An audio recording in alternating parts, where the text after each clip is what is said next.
Hey guys, so let's get to discussing pest treatment. First thing, remember we all get pests. Pests come in on new plants, of course. They come in from outside. They can come in on our pets, on our vegetables. So don't stress it. It happens to all of us. Do not feel like you're a failure. Every single one of us with plants battles pest problems. What I'm going to share with you guys is how I handle it. I cannot promise this is going to work for everybody. I obviously use a plethora of products. I rotate them because they say that a lot of pests, especially like thrips, spider mites, can build up an immunity. So I try to make sure they don't know what's coming. Now, depending on where you are at or where you are treating is going to depend on how you want to treat them. So you have, of course, your ones that come pre-mixed that you can spray. You can get a spray bottle, mix it up yourself. If you are treating in a greenhouse, you can get one of these that's attached to your hose and put your product in here and it'll measure it for you. Or you can get what I have is an automatic sprayer, battery powered sprayer, and then you mix it up in here and spray that way.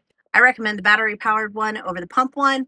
Depending on what kind of pest you have is going to depend on what kind of pest control you use.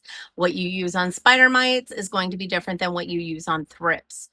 Things that work for one may not work for the other. So make sure you are checking the label to ensure that the pest control you are using applies to that kind of pest. Make sure it applies to either spider mites or thrips or mealybugs or whatever pest you have. Okay, I'm just going to do a quick overview of these. Make sure you guys are reading your labels so you know that each one applies to the pest that you are going after.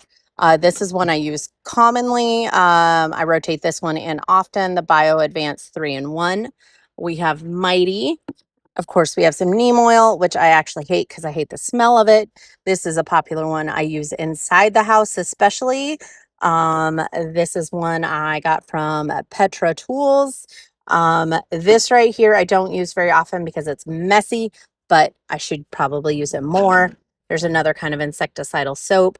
I use this one often around my greenhouse. I spray like the cinder blocks, the greenhouse itself to get rid of all the little regular greenhouse pests as well. This I will often use for washing down plants, especially in the house. I like to add this to my substrate. This is one that doesn't work well with spider mites, but I find I fight thrips more than spider mites, so that one works good for me. This is something you can use if you have fungus gnats. And this right here, I spray once again in around my greenhouse to keep other bugs away.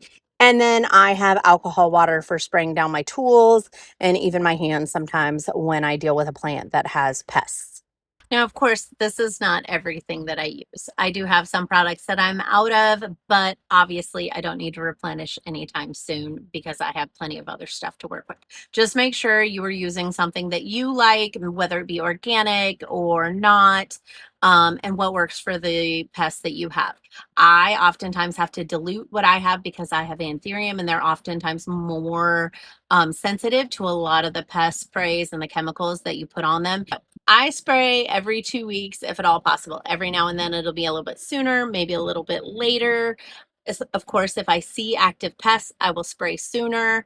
But I find every 2 weeks helps stay ahead of it. And I have seen a lot better results doing it every 2 weeks.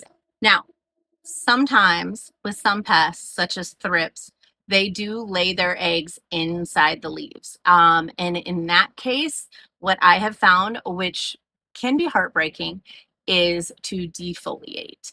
But I have found it is the best and quickest way to handle the problem without it reoccurring. And while this is heartbreaking, this is the best way I have found to get ahead of thrips. I have been battling them in this cabinet for a while and just said, screw it. I am chopping off all the leaves and throwing them away and then spraying them down. I spray everything down and bam. Okay, A couple important things to keep in mind while you're treating for pests. One, you want to do this either in the evening time or if this is inside, turn off your grow lights. Oftentimes, when you spray and that liquid stays on the leaves, your leaves can burn under the lights. So just make sure those leaves fully dry before you turn those lights back on. The other thing is make sure when you're spraying the front, the back, the stems, the soil. Those buggers like to hide, so you want to make sure you're getting the entire leaves and everything.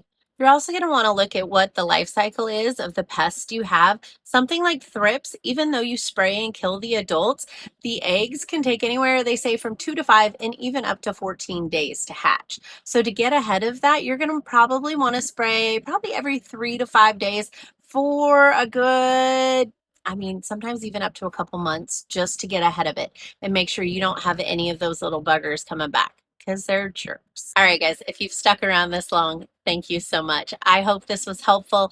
Was this everything? No. Was it helpful? I hope so.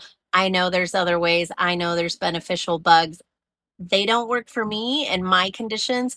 They're too expensive and my collection is way too massive to be able to keep up with that. So I use pest sprays, both organic and not organic. It's how I'm able to keep on top of it with the size of collection I have. Anyway, if you have any questions, let me know. If you have any recommendations, let me know. I hope this is helpful and have a fabulous day, and I'll see you next time.